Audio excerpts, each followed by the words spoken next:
Hey guys, Kyle the Death Knight of Anime here, bringing you my review for my Attack on Titan Season 3, Episode 13. Yep, Attack on Titan is back, guys, and it's one of those strange things where even though even though it hasn't been gone for too long, it still feels like Attack on Titan has been gone for basically a lot longer than what it actually has.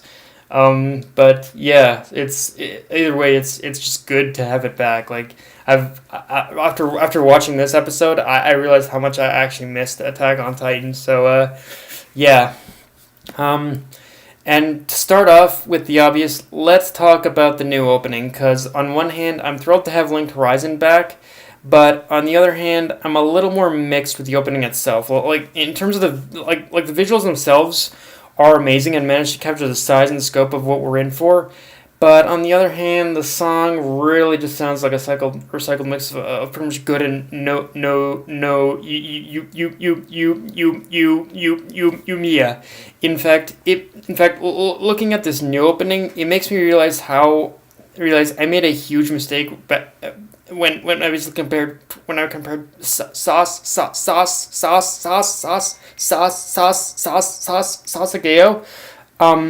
to when I compared that song to Gurren, because while all that one only copied similar beats, this new song does feel straight up recycled, which I like Gurren fine, but I don't know for pretty much with this return to the anime having an arc that is such a turning point in the series. I kind of expected something a little new, but I suppose that the more I think about it, when it comes to Linked Horizon, even though when it comes to Linked Horizon, that they of course have like a certain style of music, so I suppose in a way that there's really only so much that there's only so much I suppose they themselves can of course do, I guess. Um, Now, I'm not now moving on from that. I'm not gonna lie. When I first learned that the second part of season 3 is only gonna have 10 episodes, I got a little concerned because this is definitely one of the larger arcs of Attack on Titan. But after having gone back and quickly reread the content of this episode even before watching it, I was reminded at how fast the pacing of Attack on Titan is especially within the bounds of its basically 40 plus pages per chapter structure. So that definitely means so basically that immediately made me realize it is possible for pretty much this to pretty much work, especially for an arc like this where it's non-stop Titan action all the way throughout, while still giving us like amazing reveal after reveal. Like, don't get me wrong, we basically are gonna have a lot of story elements in this arc, but a lot of what makes it fast paced is definitely the action. Like, the action is non-stop. It hits you, back and forth. And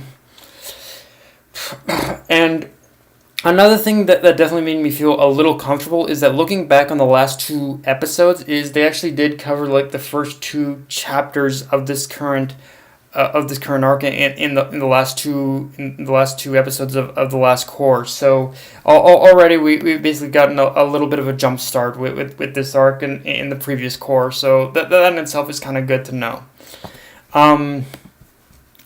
And with that being said, I really appreciate even more revisiting this material is how self-contained the first half of this episode was, but by just showing us the characters get readjusted to basically to pretty much I guess just the landscape of their hometown, and beyond just being a nice quiet scene for character building, we basically also get to see how.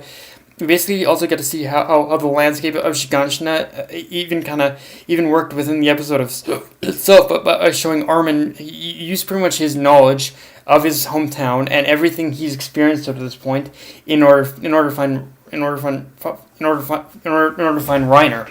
And and how immediately after finding Reiner, shit hit the fan pretty quick.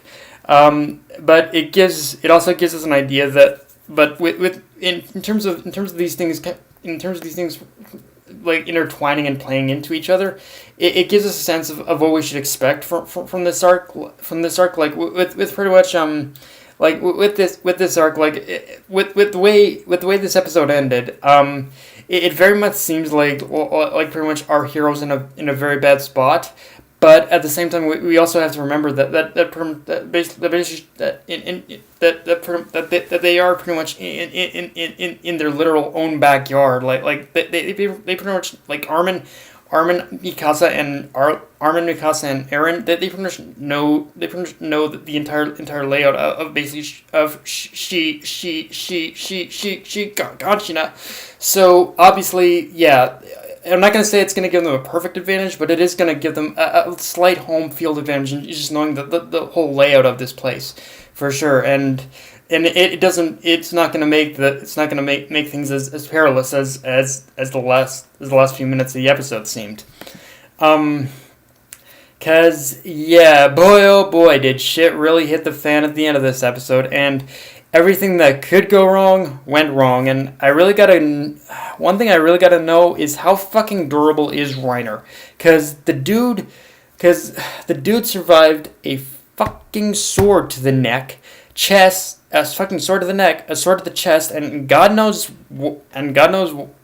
any other place that pretty much that basically Levi had pierced. But yeah, I still, seriously, like, you gotta know how durable does Reiner have to be in order to survive all that shit. It's kind of hard to really swallow that basically someone is that strong and is that durable. Like, it almost kind of plays into believe it or not, a One Piece theory that someone had a while back, that basically everyone in the show is basically some kind of a superhuman or something like that. I don't know, like, I guess Reiner's training as like a warrior or a soldier or something or soldier from another land must have really been intense. Must have really been intense, and in order for him to survive that much, but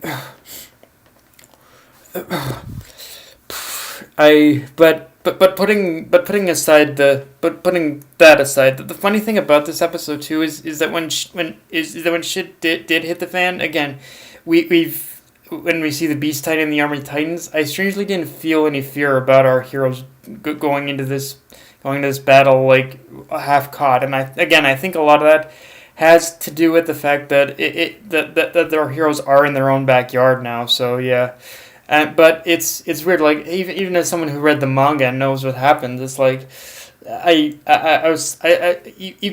reading the manga, I wasn't all that concerned with this battle. And same here too. So yeah, it's kind of a strange feeling I got at us. And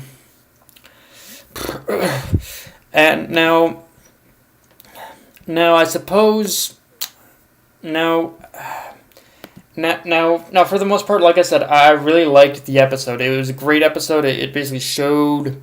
It pretty much showed like all the. It basically set up the. It managed to set up the arc, this new arc perfectly, I think.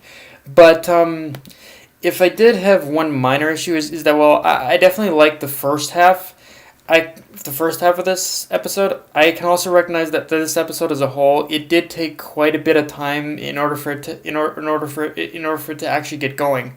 So the pacing is definitely so the pacing of this first episode, it was definitely slow this week. But on the flip side, it is a good sign, because believe it or not, they pretty much adapted two chapters in this episode, and it was page for page this week, so it confirms that, I think, again, it confirms that 10 episodes is probably going to be enough in order to get through this arc. So yeah, but yeah, I guess if I did have one gripe going in, that is one thing that all you guys definitely need to be aware of if you haven't watched the episode already, is that it is going to take a little bit of time in order to finally get going. I guess that really is the only major is the only major thing this week. But yeah, guys, that's my review. If you enjoyed the video, like, comment, subscribe. Follow me on Twitter, Facebook, and Insta Crunchyroll. Death Knight of Anime, signing off. Later, guys.